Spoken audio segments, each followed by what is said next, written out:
Ready? All right. Welcome back to the Mindfully Gay podcast. I'm John. And I'm Jerry. Today's episode is The Episodes That Hit a Nerve, a Year in Review. We're reflecting on the conversations that stirred strong reactions, opened doors, and helped shape what this podcast has become.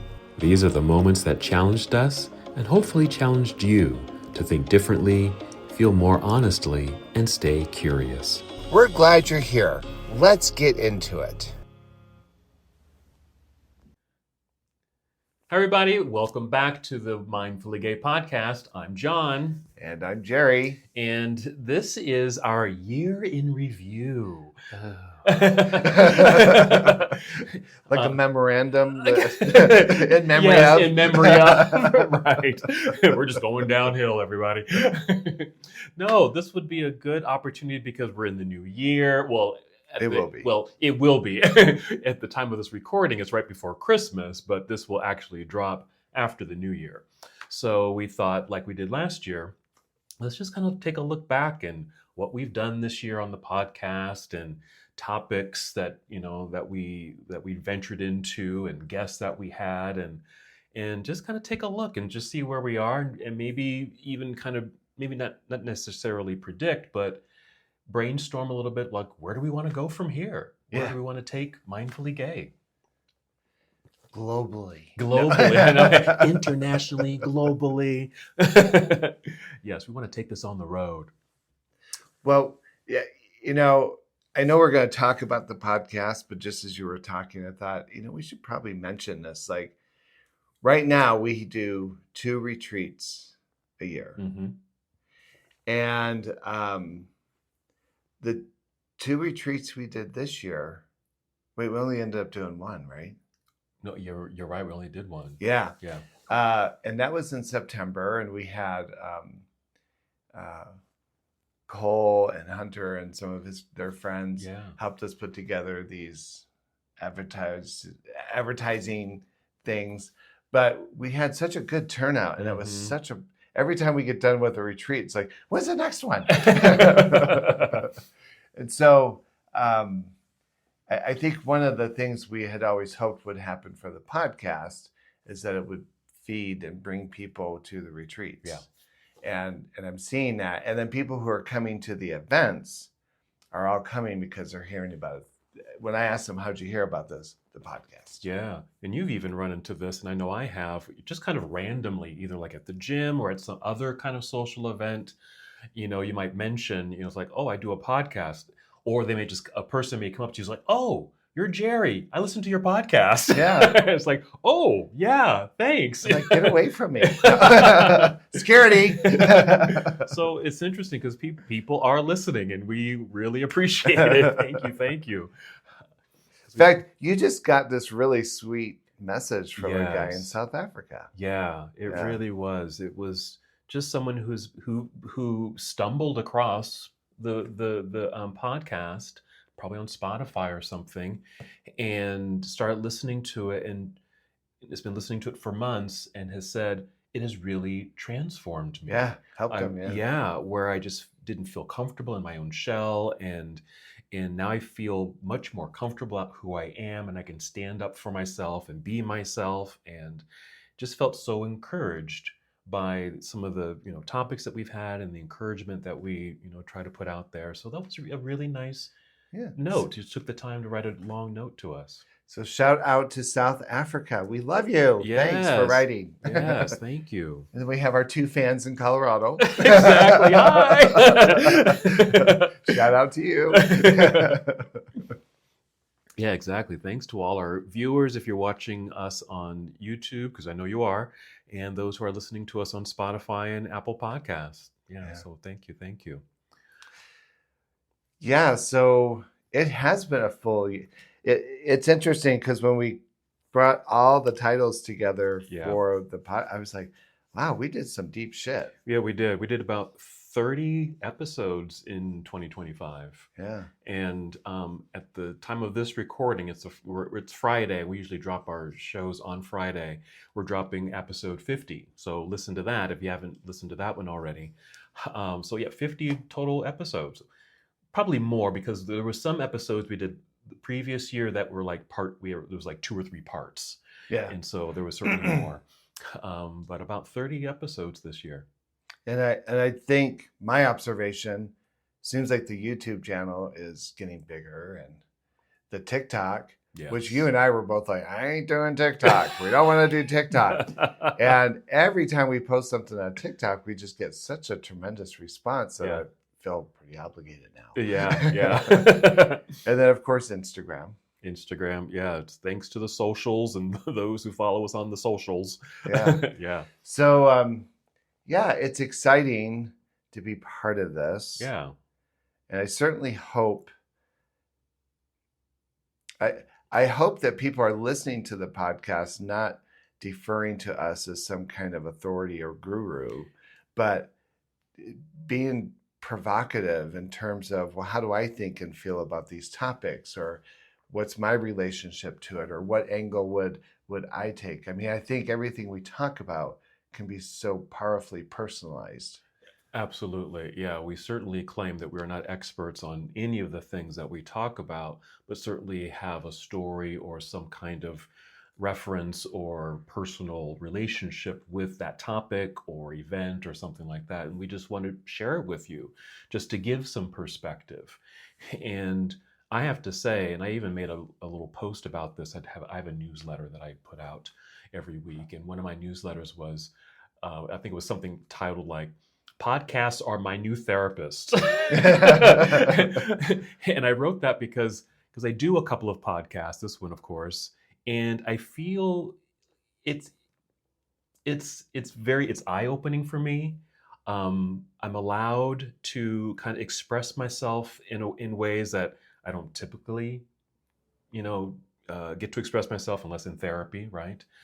But to ponder about things and to have conversation about it and make me, see things in a new light and really expand my consciousness and awareness around things. So I feel doing this has been pretty therapeutic and certainly knowledge provoking and expanding. Yeah. I really appreciate doing this because of that. And I'm gaining something personally out of it. Yeah. Yeah, I know, me personally, I know everything, and so I'm not really getting it. No. He's just here for the ride, I'm just here for the camera. Well, one thing I always have enjoyed as a therapist is running doing group therapy. Mm-hmm. And I was actually thinking about this the other day, where I feel like the podcast is like an extension of group therapy. And so I do tend to have like this hunger. I'm just so curious about how are people receiving the information, what part of it is impactful, what part of it is debatable. Sure. Right. Or could evolve with more dialogue. Yeah.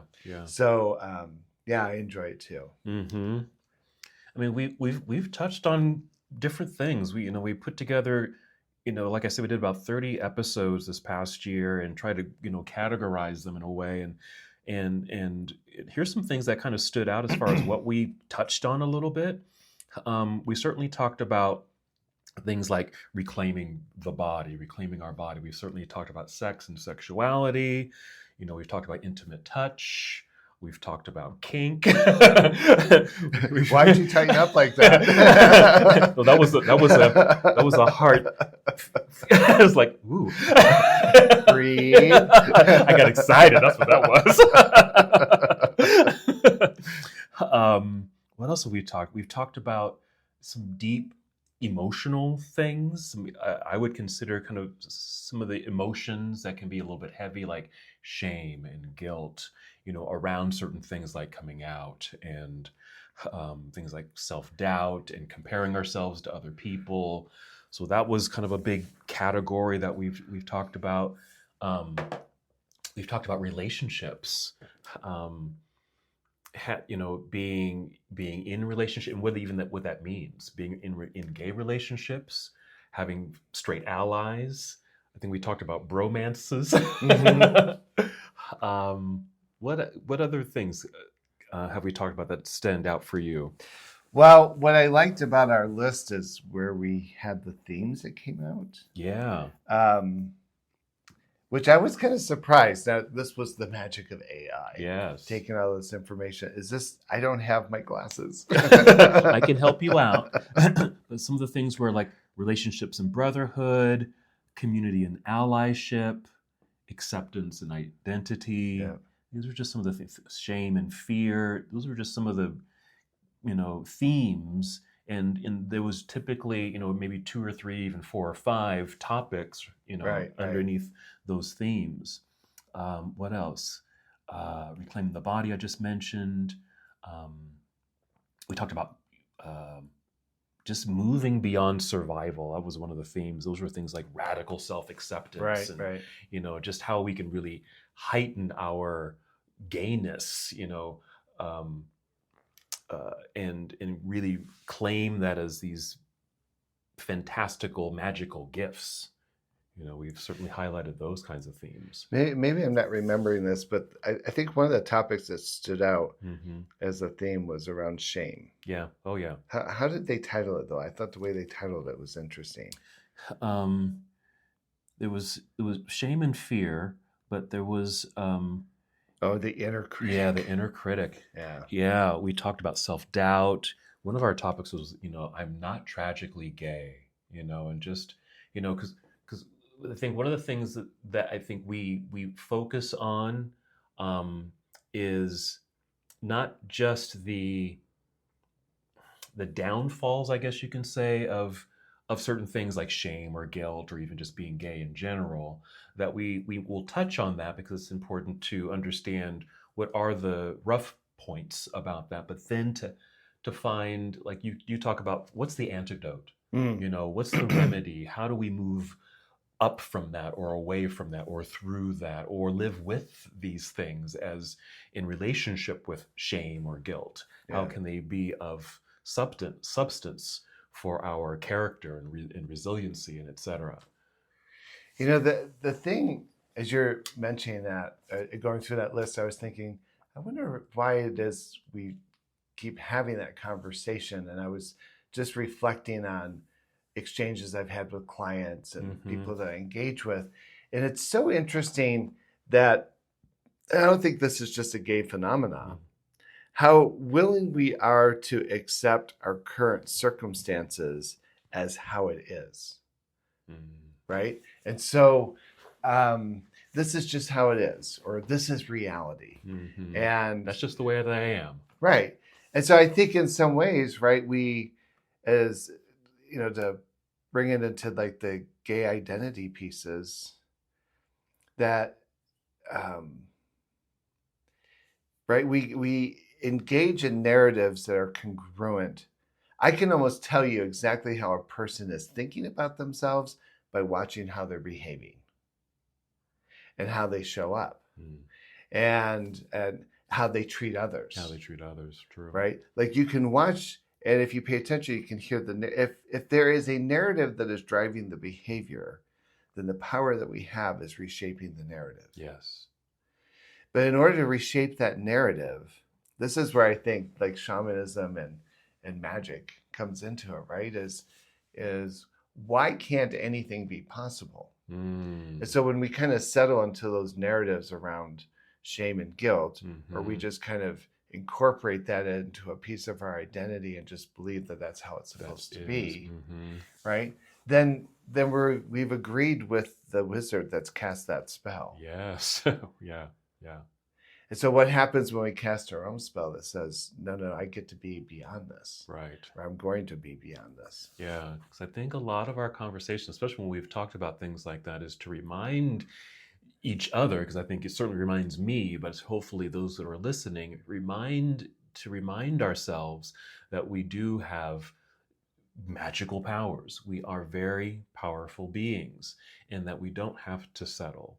That we don't have to just kind of be in this whatever it is, especially if you feel like, well, if there's a glimmer of potential, if there's a glimmer of something different, well, if there's even a glimmer, let's see if we can brighten that light somehow. move through that pathway, pass through that doorway, see into the light and power and dynamic of what could be and what is really your truth, your actual truth. Well, and I think that's the power of the retreats. Is people start exploring outside of paradigms that they haven't. Most people have not been to a sweat lodge, right? And it's interesting, right? The stories that people cast about a sweat lodge, how difficult it's going to be, how hard it is. I can't sit. I can't do the heat, right? All of that is about casting spells. But when they go in and they have this experience, then they come out, it's like, wow, look at what I did. Yeah. Look how powerful I am. Look how, if I can challenge that, what's the other possibilities? What are the other possibilities? Yeah. But I think it's also the communal. I think what happens is a lot of us get locked in our hamster wheel. And until we really start associating with others and dialoguing and having shared experiences, right? Like we see ourselves in each other. Yeah. Yes. I think what's happening, it comes through, I think, with the podcast, with the retreats, and something like a sweat lodge. We're casting out the spell of what if, or because we're touching on things or asking questions that people don't think to ask themselves or each other. And so when we pose those questions, it really gets the wheels turning. And then we offer a retreat and offer these different activities, really, because when do you normally and regularly go to a sweat lodge? When do you normally and regularly do a pipe ceremony or do a doll ceremony where you write all of your deepest, darkest feelings on a thing and have a conversation about it? When do you get to do that? Yeah. Right. And so when we offer these different aspects and alternatives, so to speak, it gets the wheels turning in your head and hopefully in your heart too. Like, maybe there is something here. Yeah. When the reason that title caught my attention, right, is I start to imagine, what if our existence was that place of complete permission to show up and exist, that in a way that feels authentic, right? And the way that we've been squashed has been through the narratives of shame and guilt and worthiness or whatever, right? And then we buy into it. Imagine the power our community would have if we let go of that. If our gossip was about how powerful we were, as opposed to what we wore at the club. Yeah. And what came to mind when you said that was because, we do buy into it. There's like this blob of just conformity around this thing. But then I think there are those outliers out there, whether they might be in the media and TV or movie or whatever, or even just in your community. They really stand out. They are so different from the norm. And I see them as very powerful beings as well. Those are the wizards that we really need to be watching and emulating, perhaps, because I think they don't conform. Right. They are not part of this narrative.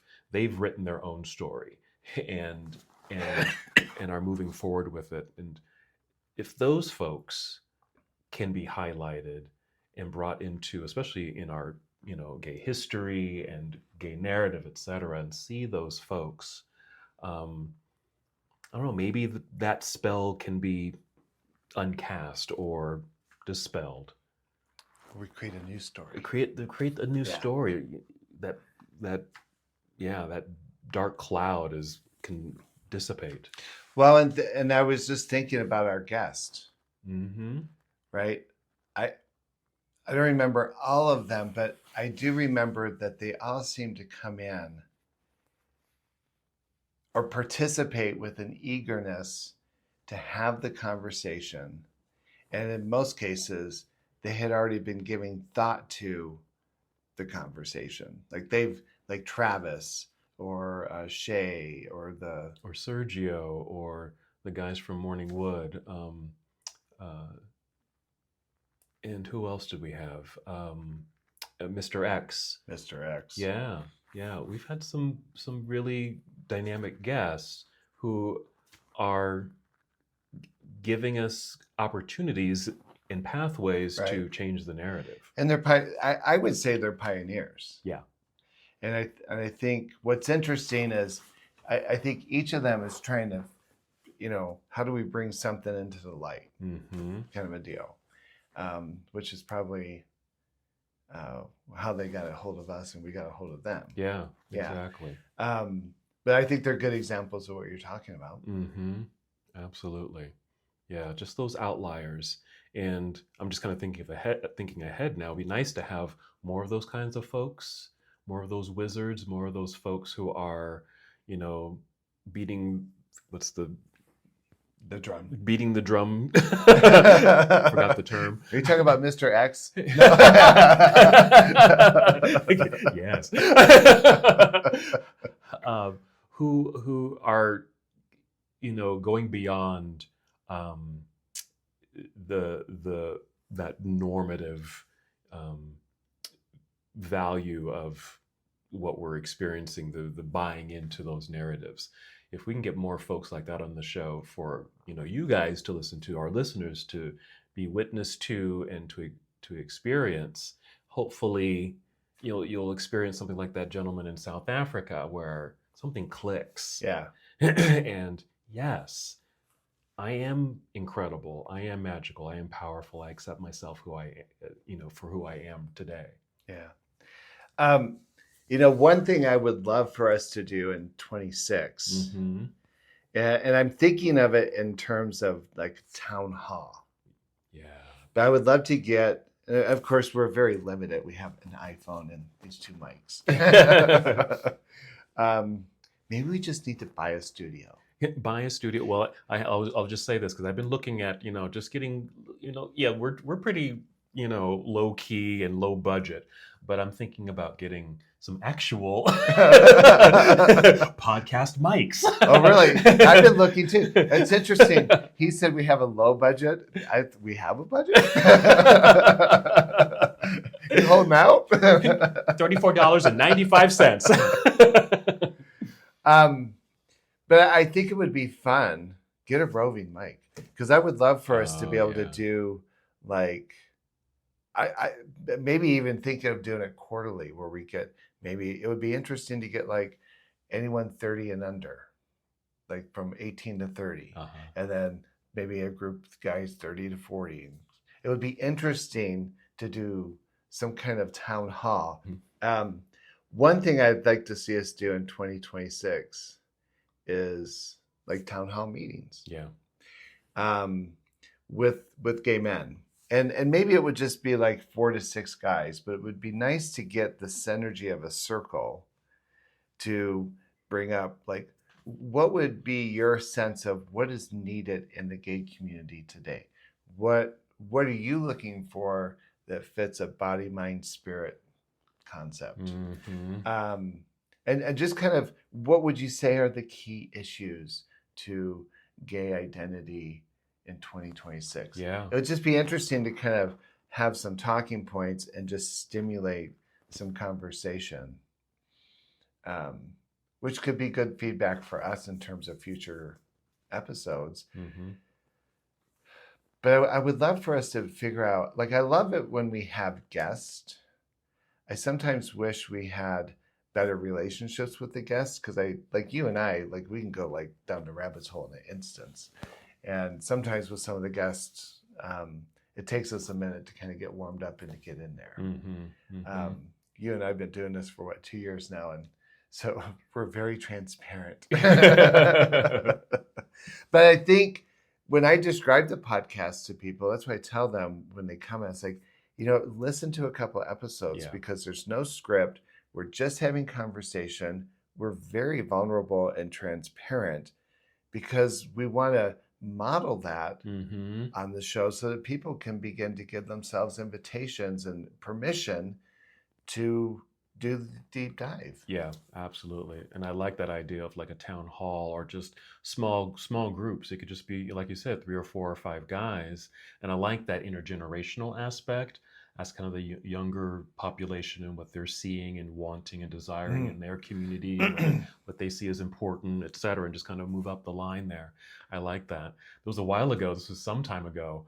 Because we have all these ideas. We have a long list of just topics and ideas that we haven't gotten to yet. And there was one you mentioned was, kind of like a roving reporter, just, gay on the street, and have a mic and just kind of ask a question to, certain people, like be at Pride or something, and ask. Well, we're thinking of going back to Provincetown. Oh, in June. Ooh, fun. Come with us. Yes. But I thought, okay, this year, now that I know the layout, that'll be interesting. That would be fun. Just grab people. Yeah. But yeah, at Pride or Provincetown, just anywhere where we're going to find gay folks. Yeah, because it is, because like you said, it's just us, and we can kind of, play off each other, and we know kind of how we think, but how others think. We certainly can't assume what you think and know and feel and are experiencing out there. We're only going off our experiences. And so by having a small group discussion or bringing in guests or doing a person on the street kind of a thing, I think it'll bring in more of a perspective of what's going on out there and how people are, walking their walk and living their lives in the times that we're in right now. Yeah. I'm curious. I know you track YouTube and I'm tracking Instagram and TikTok. Can you think of any particular episodes that seem to get a lot more hits? It's interesting. The ones that seem to get the hits seem to be, I guess, perceived as the most controversial. Like what? What do we talk about that's controversial? Well, because we had the intergenerational conversation with our 2 young people who happen to be trans, right? And so that got a lot of, traction. Well, and it was interesting. People loved it, or they were not a fan of what the guys were saying. Yeah, which is interesting because, I'm evil enough. I'll go back and look at profiles, and it's interesting. The challenge seems to be generational. Oh.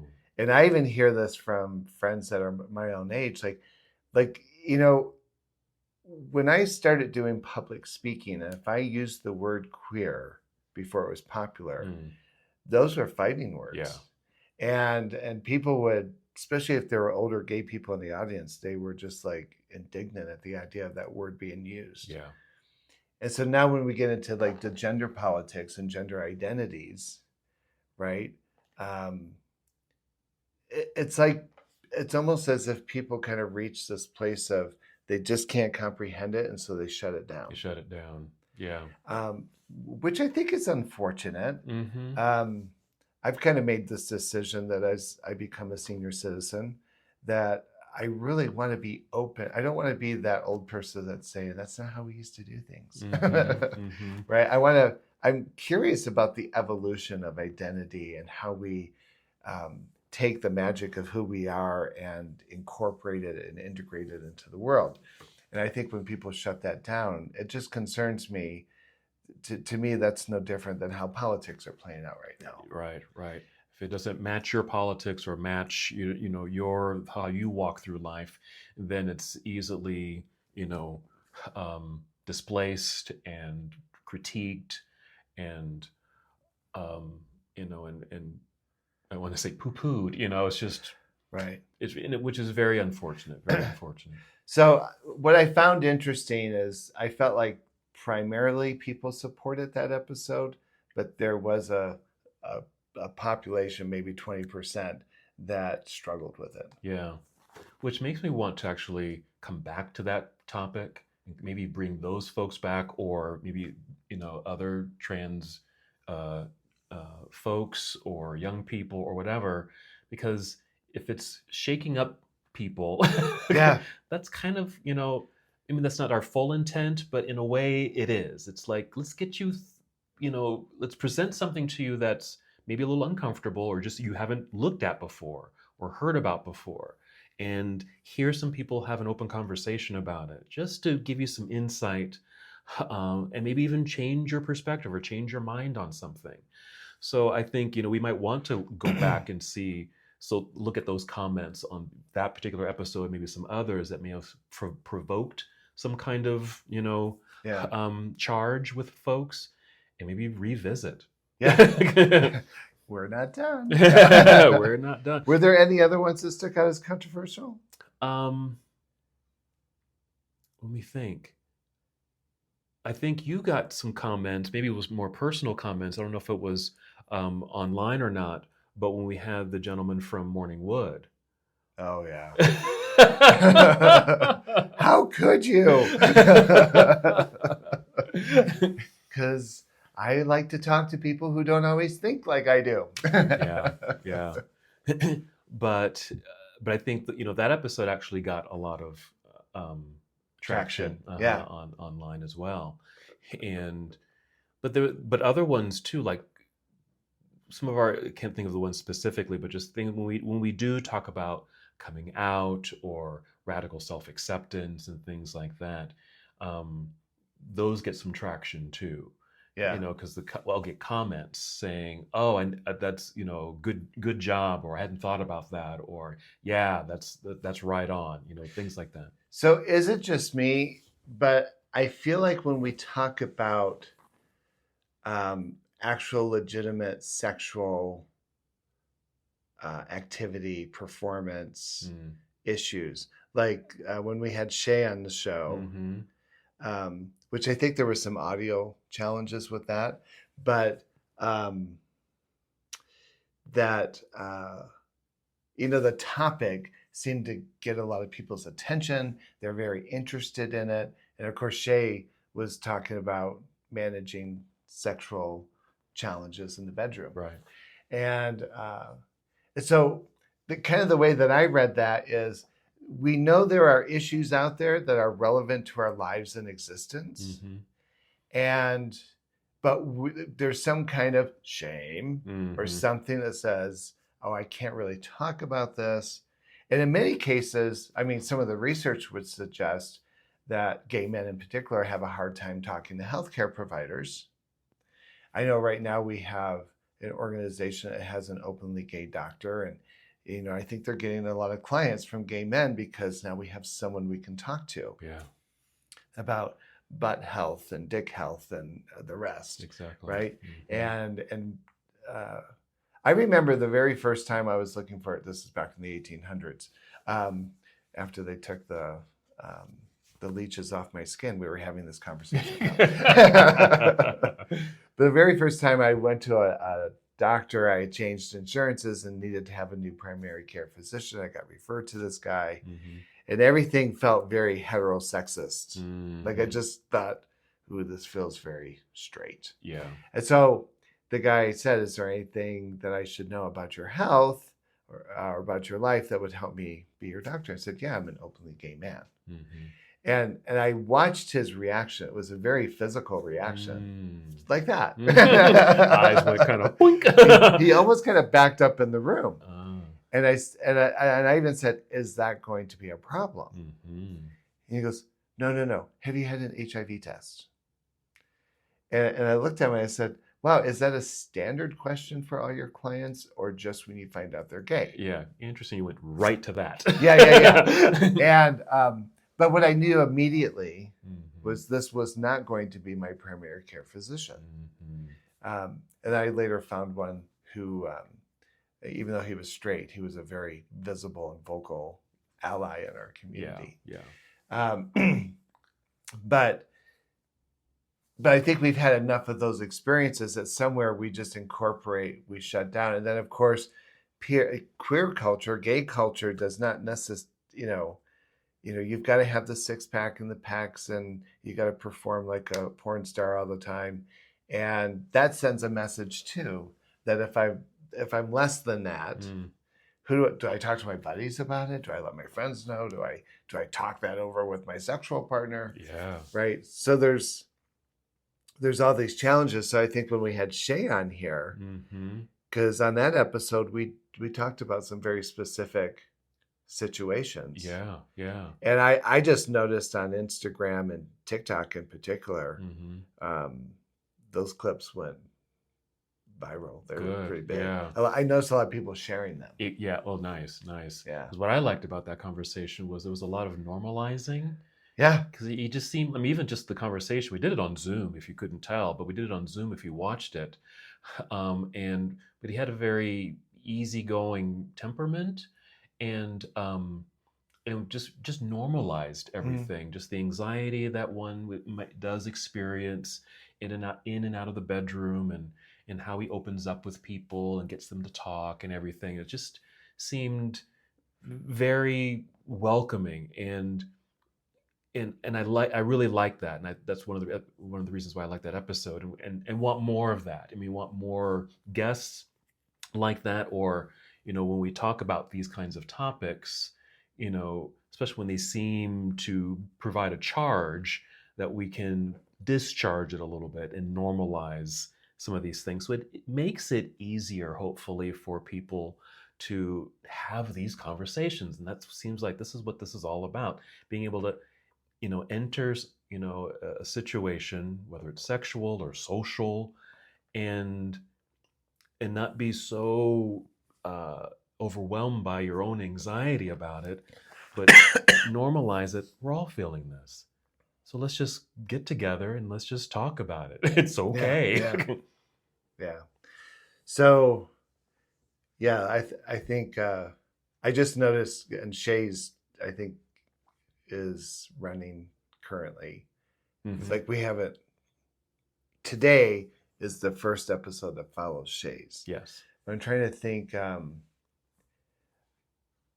think Travis. We kind of got into this with Travis. Oh yeah, we too. Did. We certainly did. And I think that had a pretty popular response. Yes. Yeah. So I love when certainly when we have these conversations about sexual expression and things like that, but when we can bring in folks like Travis, we want to have on again, or Shay, or even Kevin and Landon from Morningwood, just to kind of normalize these things, and give what I like about each of them, especially when we have a guest, they give us different vocabulary too, different ways of wording things and expressing things that might resonate with our listeners out there, because we may say it in a certain way. We might even say it more clinically, or I have more of a yogic way of talking about things and things like that. But if bring in another person, here's another way of looking at this.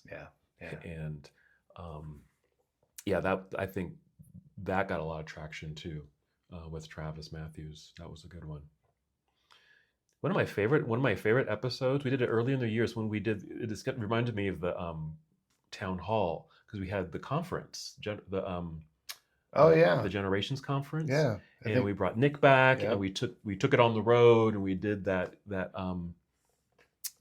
episode live, basically, with a group, and did it in a conference. I like that, and I think that gave us a little bit of practice on how it might be to do a town hall, even though they weren't really a part of the conversation fully. I think that's what we wanted, but there was just too big of a group. But because we talked about coming out and just some dynamics, and what was wonderful, because it was a mix of people as far as orientation, how they must have felt some comfort in being in a podcast episode enough to share their personal stories, because there was some really personal, heart felt stories that people shared about, very personal, and I applauds to them, which gave me some I guess just a positive vibe on, I think we're on the right track here. Yeah. Well, it's interesting. Yeah, because people do open up. And I think what's happened culturally, think about life before social media. You were 12. But right, life before social media was about the sound bites, right? So if you were going to be interviewed on some kind of a show or something, you couldn't really give like a full-on detailed discussion about something. You had to figure out how to be specific and be a soundbite. Yeah. Right. And then social media came on board, and we all became experts at the soundbite. Yeah. And you can just create their soapbox and platform and just right. And so but our society has moved away. Think about even customer service. I was thinking about this the other day. If you can get past the AI, then you have to get past, right, some operator. But customer service is not set up for dialogue. It's not set up for community. It's right. And our culture has kind of moved away from this to the point that I think people are hungry to be witnessed. Yes. Yes. To be heard. Right. And so like when we were in that conference, and the three of us are sitting there, I think all three of us at some point got tearful about something. Yeah. But that lent itself permission to the audience to be more intimate, to be more connected. And whether they were gay or not, they were still part of community because they were able to hear and witness, yes, as well as participate. Yeah, yeah. Which I would hope is a template that we're using with the podcast in terms of an invitation. My fantasy, and I hear this sometimes from people, my fantasy is that people will listen to our podcast, show up with their buddies for their Sunday brunch, and think, did you hear what John and Jerry were talking about? They're so full of shit. Well, what do you think about that? And then there would be dialogue. There's dialogue. There's a conversation. Yeah. And I have actually heard, there are times where I will get a text from a friend saying, wow, you must be popular. I was like, what do you mean? Because, oh, we're talking about your podcast here at lunch. Oh, wow. And I'm like, well, that's exactly what it's designed to do. Yes, good. But think about the power. First of all, just think about, when was the last time I really felt heard and witnessed in my true voice? And I would argue that has shifted significantly over the last 15, 20 years. And that then the byproduct then is this deep need to be witnessed. So Instagram and Facebook become really popular with us taking pictures, and right, we're always showing up in a particular way in those pictures. And I think it leaves people hungry. I think it also becomes fright. I think the thing that challenges people to coming to the retreats is the unknown and a sense of, will they be able to connect? Because it's so foreign to our existence. Yeah, so true, so true. I mean, I remember going to the gym, and it was communal. Like, you connected with people and visited, and then we got earpods. Yeah, exactly. And now it is interesting. There are people who I know, but and I catch that because I'm in my earpods too, and I will miss the people. And it is nice to be focused on why I'm there, but I also think, like, there's something sad about that commentary too. Yeah. You're absolutely right in regards to, people are hungry. They're starved for this kind of connection, to be seen, to be heard, to be witnessed. And I think in part, we've had conversations about this in some previous episodes where, what does that look like? How it's structured even? To like being a good listener, if someone is speaking, let them speak, and so that they are heard, and can then a person is perhaps more likely to be a little bit more vulnerable, especially when the flip side is they don't feel judged, they don't feel belittled, etc. They're just heard and held even. Yeah. Maybe not physically, but certainly just held. The space is held, and I'm with you, brother. I'm with you, sister, and I'm here for you and with you. I think we are so starved for that. Starved for that. And I get this a lot too, just for my classes. People want to come to my my tantric classes and are very curious and feel like it can be helpful. But one of the stories, one of the narratives that they get wrapped up in is, will I fit in? Will I be accepted? Yeah. And what I'm able to reassure them with, because it's showing up in every circle that I do with these guys, is that, because they're saying, I'll ask people, especially the ones that come back to my class, is like, what brings you back? What are you gaining from this?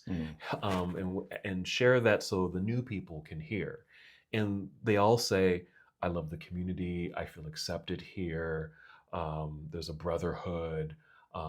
All those things. There's not judgment. You can look around the room. We all look different. We're different ages. We're different sizes. We're different ethnicities. This is what community looks like. So I'm able to respond to potential students if they email me like, will I fit in?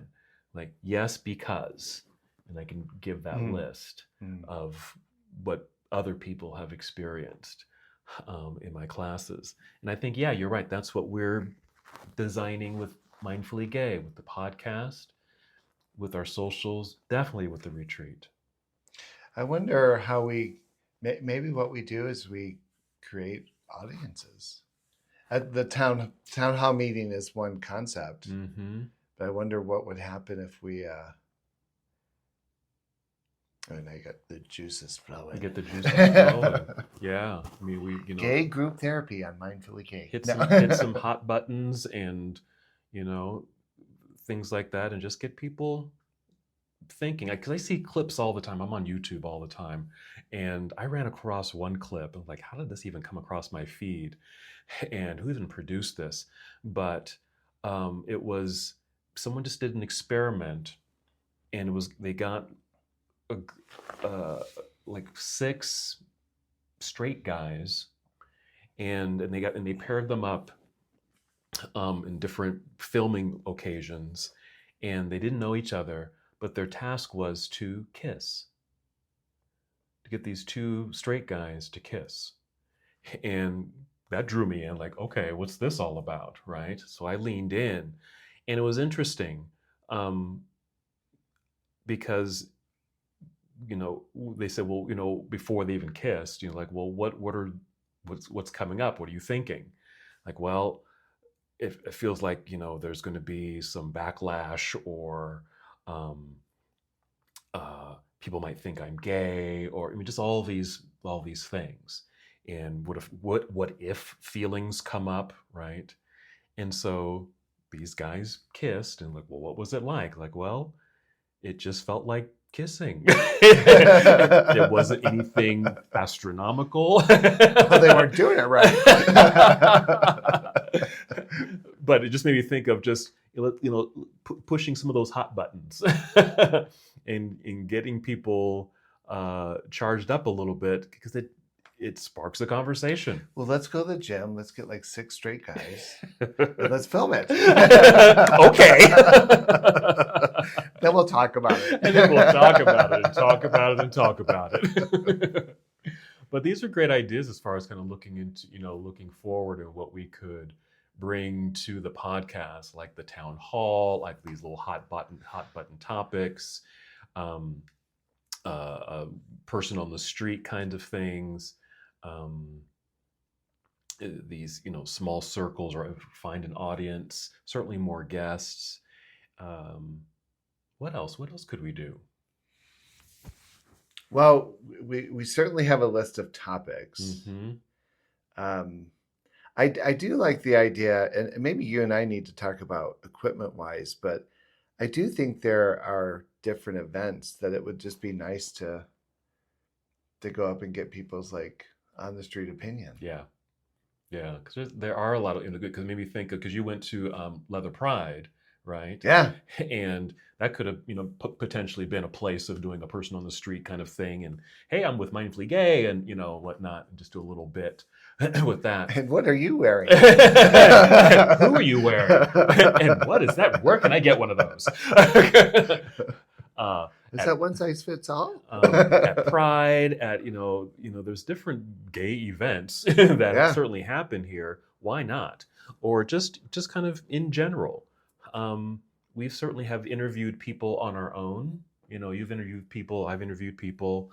Maybe even just more of that. We just kind of capture a moment. Yeah. And either we bring them on as a guest, or we use that as a clip or a sound bite for something as a way to, spark a conversation. Charles is going to be here January 5th. Oh. Through the 17th. Yes. We had him on last year. We should have him on again. People loved it, didn't they? Yes. Yeah. That was Charles is 92 years old. Mm-hmm. Will probably live another 80. But we call him the Wizard. Yeah. And he's so provocative and so full of knowledge. Yeah. And he just had this wonderful experience. Where was he? Where he did his work? Overseas in Finland, right? Yeah. Just worldly, and yeah, we definitely need to bring the Wizard back on. Yeah. Other folks like that. And this is also an invitation, to you guys, our listeners, our viewers. What have we not talked about? What would you like us to talk about? Put it in the comments as far as, hey, have you guys thought about talking about this, that, or the other? Hey, can you get someone that represents X in the community and bring them on as a guest? Yeah. So let us know on all the platforms, on Instagram, TikTok, YouTube. Just leave us a comment. You can keep it anonymous even, because we just keep a kind of a running list. And if we have the capability, especially with equipment, and I think that's an upgrade I think we will make this year, upgrade our equipment so we can do these kinds of things, so we can have audiences, so we can do a roving reporter kind of thing. Why don't we just do like a construction? We'll make like a sound booth right here. Mm-hmm. Absolutely. Because I see these, I see some folks, famous people, like Michelle Obama and her brother have a podcast. And it's just this like a little living room. It's just a set, it was just a little living room set with some good lighting. And that's all it really takes. And some good mics. We're almost there. We've been doing this for 2 years on an iPhone and some, lavalier mics.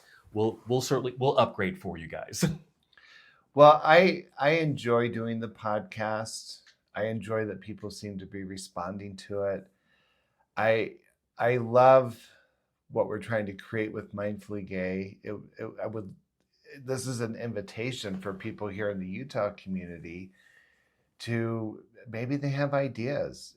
The events don't have to be organically from me or you. Right.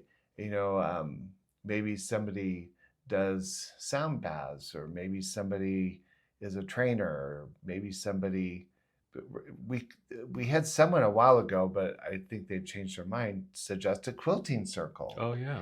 And I'm like, the website's flexible enough that we could add these things and help promote them in such a way that 4 or 5 people showing up for an event is community. Absolutely. Yeah. And we've thrown it out there. Maybe you've heard it on some of our audio podcasts. We have a couple of advertisements. If you have a business or you want to promote something, it could even just be an event, or like you said, maybe you're a personal trainer or a nutritionist or something. You just want to kind of get the word out there. Send us your information and we'll create an ad for you that we can read the ad, or we can get your vocals and put an ad up there for you. Happy to do that. We want to, we certainly want to amplify and lift up our community. And that's just another way that we can do that. Yeah. So it's been a good year. It's been a really good year. Really good year for Mindfully Gay. And like I said, it's been therapeutic for me. It's, because yes, it's been a good year, and it's not been a good year in other aspects, but this has helped me to feel grounded and connected, when the feelings and things have come up, we've been able to integrate them into a topic and talk about them. And certainly when we have our events like our retreats and things, again, it's more just healing opportunities, getting together and having community. So like I said, it's been healing and helpful for me. I enjoy doing this. I'm going to get emotional about it now. I certainly want to continue doing this. I love doing this with you, Jerry. And anyone who wants to be a part of this growing experience and healing experience, you are very welcome to join us. Yeah. Now, John, I just want to call attention to this wonderful sweatshirt you're wearing. Oh, yes. Oh, look, it's a hoodie. Yes. And it fits so nice. Doesn't it? And it's so warm, in our winter months. What's it say on the front? On the front, very proudly, it says mindfully gay. And on the back, I think it says mindfullygay.com, I think, on the back. But it says definitely a hoodie. It says nothing. Oh, it doesn't? No. And with the little pocket in the front. So, hey, you can go to our website, go to our shop, and you can order yourself your warm, cozy, long sleeve hoodie in any color. I think mine's green too. No, yours is blue. You wanted a blue. That's right. Yours is blue. Mine's green. They have gray. Yes, but you can get. We do have some specific colors, but if there's a color that you like, that you want, maybe you want orange or yellow or pink, we can get it for you. And maybe we'll have summer wear this year too. Yes. What would you like? What do you want? You want some short shorts? You want a crop top? Mindfully gay jockstrap. Oh, that's it. That's it. Well, so I guess this is our last episode for the year. Yes. Last episode. Is it? Yes, it is. Oh. And this is our 50th episode. Mm-hmm. So join us next year where we will instill some of these ideas and these inspirations and bring it to you. And hopefully you will bring back the feedback so we will continue to grow. Thank you so much for spending time with us on this episode of the Mindfully Gay podcast.